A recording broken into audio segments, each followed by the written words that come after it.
Success, many will love you for it. The majority will hate you.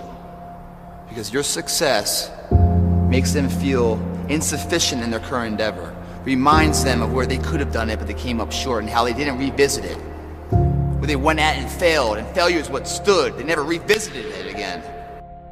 I said, God, why is this happening to me? I'm just trying to take care of my children and my mother. I'm not trying to steal or rob from anybody. Why did this have to happen to me? Pain is temporary. It may last for a minute, or an hour, or a day, or even a year. But eventually, it will subside, and something else will take its place. If I quit, however, it will last forever. What I'm saying is the character of who you are. It's not the title that makes you. It's not the success that makes you.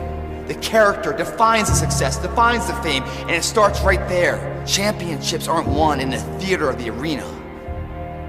They're won in the thousands of hours in the training room, in the labs, in the 5 a.m. runs, when it's raining, when everyone else is sleeping. That's when it's won.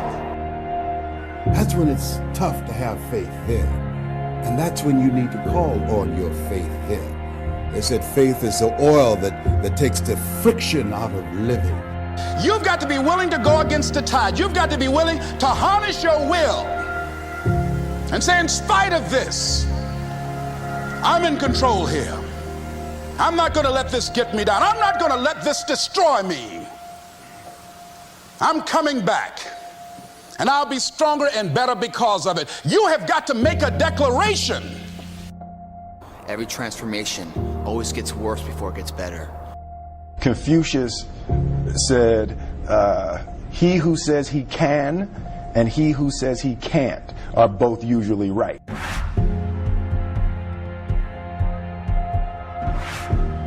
There's a redemptive power that making a choice has, rather than feeling like you're at effect to all the things that are happening. Make a choice. Like, you just decide what it's going to be, who you're going to be, how you're going to do it. Just decide. And then from that point, the universe is going to get out your way. Spartans! What is your profession?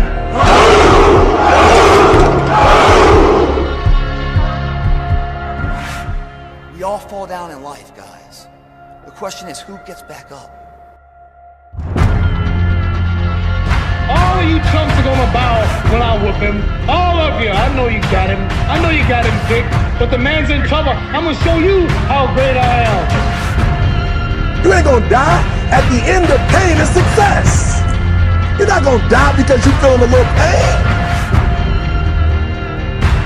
My why is every single day when I wake up, every minute of the day, every hour of the day, I have an opportunity. Somebody who quit, somebody who gave up, somebody who stopped in life. I have the power, as my nickname, the refresher. I have the power as the refresher to make you believe again, to make you get up when you got up 3 times and you say, I'm not getting up no more. That's my why. Your why is gonna push you when you can't push yourself. When you want to quit and give up, your why is going to give you that edge you need, that advantage you need, that lift that you need to get to the next level. Your why. Do the job right or don't do it at all. That's the same person who has his hand raised on the podium one day. Same motherfuckers. It's not easy. If it were in fact easy, everybody would do it. But if you're serious, you'll go all out. You don't beg average people to be phenomenal. You don't beg good people to be phenomenal. You just are phenomenal, and you will attract phenomenal.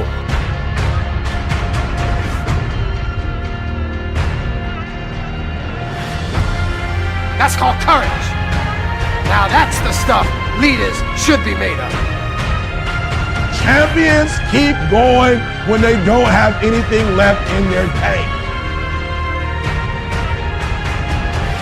That if you want a thing bad enough to go out and fight for it, to work day and night for it, to give up your time, your peace, and your sleep for it, if all that you dream and scheme is about it, and life seems useless and worthless without it, and if you gladly sweat for it and fret for it and plan for it and lose all your terror of the opposition for it, and if you simply go after that thing that you want with all of your capacity, strength and sagacity, faith, hope, and confidence, and stern pertinacity, if neither cold poverty, famine, or thought, sickness, or pain, or body and brain can keep you away from the thing that you want, if dogged and grim, you besiege and beset it, with the help of God you'll get it.